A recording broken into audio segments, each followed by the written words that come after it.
1490 WLCX, real news and great conversation for La Crosse. Here's your daily news roundup. From the Civic Media newsroom, I'm Melissa Kay. A Republican candidate for governor was endorsed by President Donald Trump this week. Trump said on social media that Tom Tiffany, who is the current representative in Wisconsin's 7th congressional district, has always been at his side, and as governor, Tiffany would work to grow the economy, cut taxes, secure the border, ensure law and order, support the military, and protect gun rights. Tiffany, a long supporter of Trump, launched his campaign in Wausau in September. After the endorsement, Washington County Executive Josh Shulman dropped out of the gubernatorial race, meaning Tiffany will face medical service technician Andy Mansky in the August 11th Republican primary. The primary for Democrats is much more crowded, with 7 candidates still in the race. Scammers are using the tactic of impersonating local government entities and officials to obtain money for fake tax bills and other fees like building permits or zoning submissions. The Wisconsin Department of Agriculture, Trade, and Consumer Protection has received reports from individuals, businesses, and even government entities of being targeted in this manner. Scammers will use email and text messages that seem legitimate with well-written details, sometimes impersonating specific individuals using official government logos, street addresses, and titles. They may even ask potential victims to immediately wire money to avoid late fees, fines, legal action, or even arrest.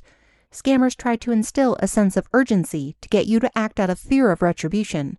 The DATCP recommends using verified contact information for local government entities, officials, and utility providers.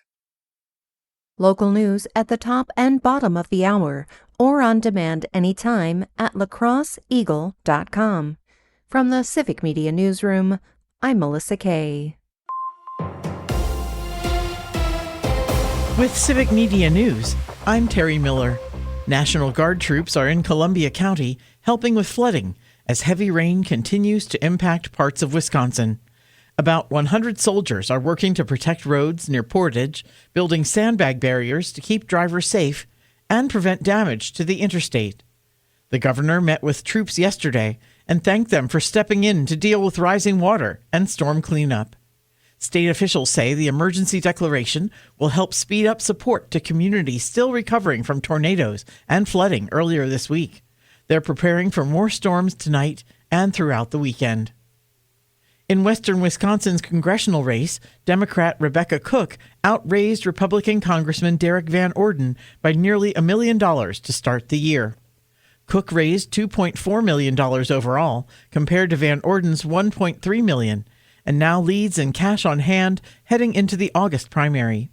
She's in a primary against Rodney Rave, a former legislator for the Ho-Chunk, and Eau Claire City Council President Emily Burge. Cook says she is returning donations tied to California Congressman Eric Swalwell after recent allegations of his past sexual assaults. He denies any wrongdoing.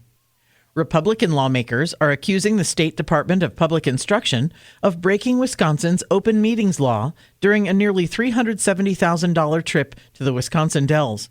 According to a WPR report, GOP officials say that DPI met privately with a testing vendor to review exam questions without proper notice.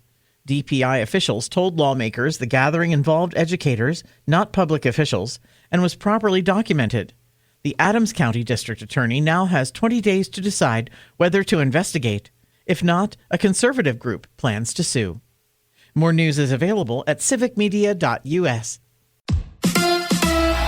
The Brewers meet the Marlins. Hi, I'm Mike Clemens with sports. Baseball tonight in Miami, where the Brewers open a 3-game series against the Marlins. Yesterday, the Brewers left home with a 2-1 victory over the Blue Jays. After the game, reliever Trevor McGill on why he got into a shouting match with the Blue Jays dugout. I was rubbing balls on my leg. Somebody on their bench, I think it was Schneider on their bench, was complaining about it. I looked at him. I said, I promise I don't have anything on there. Immediately got used from their bench. At 10-8 for the season, the Brewers now in third place behind the Reds and the Pirates. NFL, the Packers tailgate tour wraps up this weekend in Stevens Point. I asked Randall Cobb if he's ever been on the statewide tour before. I have. This is my second time on the tailgate tour. I went back in 2012. Great time. I love it, being able to go around the state and just meet all the loyal fans that have supported us over the years and being able to give back to the community in a different way. That's former Packer Randall Cobb with sports. I'm Mike Clemens. We have a chance of thunderstorms from late this morning through early to mid-afternoon, and some of those could be strong to severe with hail, wind, even a tornado or two possible. Be weather aware today. Our high, mid-70s. Tonight, scattered thunderstorms, some rain. Tomorrow, much, much colder,